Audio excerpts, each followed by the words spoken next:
നടൻ എന്നതിനേക്കാൾ ഉപരി ഒരു പരിധിവരെ എന്നെ ആൾക്കാർ ഒരു ഒരു കാലഘട്ടം വരെ ഇഷ്ടപ്പെട്ടിരുന്നത് എൻ്റെ ഡാൻസ് കണ്ടിട്ടായിരുന്നു.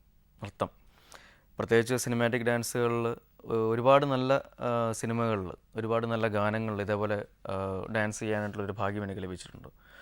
നല്ല കൊറിയോഗ്രാഫേഴ്സ്, നല്ല ഗാനങ്ങൾ, നല്ല സംവിധായകർ, ഇതൊക്കെ ആ പാട്ടുകളെ അതിമനോഹരമാക്കാനായിട്ട് ഒരുപാട് സഹായിച്ചിട്ടുണ്ട്.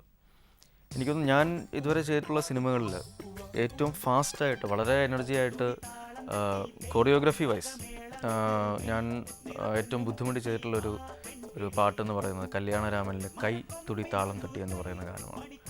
അഫ്സലാണ് ആ ഗാനം ആലപിച്ചിരിക്കുന്നത്. വൃന്ദ മാസ്റ്ററാണ് അതിൻ്റെ കൊറിയോഗ്രഫി. വളരെ എന്താ പറയുക, വളരെ ഫാസ്റ്റായിട്ടുള്ളൊരു കൊറിയോഗ്രഫിയാണ് അതിലുണ്ടായിരുന്നത്. വളരെ ഒരു ഇമോഷണൽ ബാക്ക്ഡ്രോപ്പ് ആ പാട്ടിൻ്റെ പിറകിലുണ്ട്, ആ സീനുകളിലുണ്ട്. പക്ഷെ എന്നിരുന്നാൽ പോലും ഈ പറയുന്ന പോലെ ഞാൻ ഇതുവരെ ചെയ്തിട്ടുള്ള ഗാനങ്ങളിൽ ഏറ്റവും ഫാസ്റ്റായിട്ടുള്ള, ഞാൻ ഏറ്റവും ബുദ്ധിമുട്ടി ചെയ്തിട്ടുള്ള ഡാൻസ് നമ്പേഴ്സിൽ ഒന്നാണ് കല്യാണരാമനിലെ കൈ തുടി താളം എന്ന് പറയുന്ന ഗാനം.